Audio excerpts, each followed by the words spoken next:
Bonjour, analyse du SP500 pour la journée du 8 novembre. Nous allons commencer par les annonces économiques. Ce matin, 10h30, 10h, 10h30, gouverneur de la Banque centrale anglaise. À 11h, nous avons quelques annonces européennes avec une volatilité moyenne attendue. 11h15, un discours d'un membre de la Fed. Midi, discours d'un membre de la Banque centrale allemande.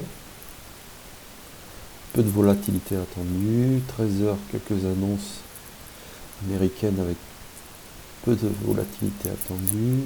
Ensuite, on passe à 14h30, annonce canadienne avec une attente de volatilité moyenne.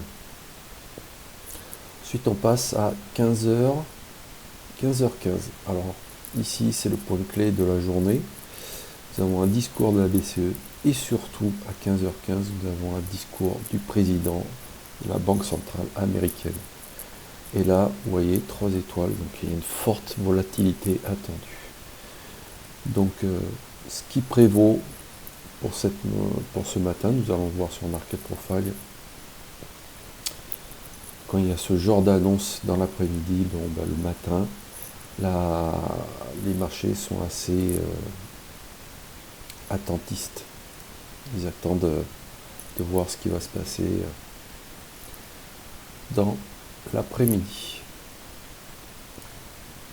Nous revenons sur le Market Profile. Je vous ai déjà mis les zones d'intervention.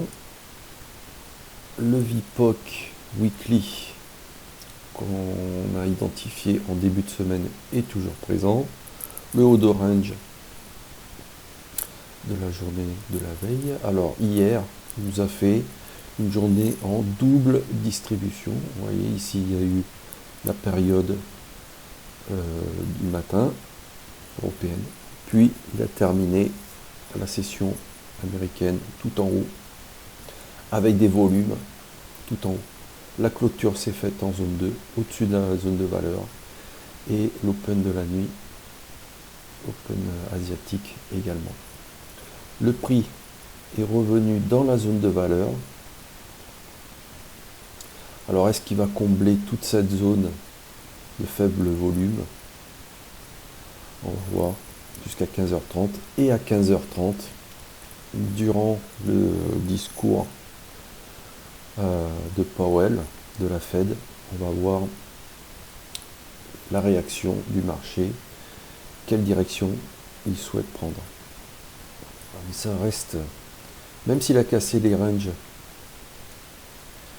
du 6 d'hier et de vendredi, le marché hier a cassé les hauts de range, il n'a pas fait vraiment une réaction directionnelle. Il est resté quelques tics au-dessus des ranges. Néanmoins, là, nous avons un signal qui pourrait annoncer qu'aujourd'hui, le prix va éventuellement retracer jusqu'à ces zones d'achat pour repartir à la hausse dans l'après-midi et atteindre les plus hauts. On va voir. Restez concentrés sur le carnet d'ordre et ne prenez pas les trades à la va-vite juste sur des formes chartristes. Voilà, je vous souhaite une bonne journée et de bons trades.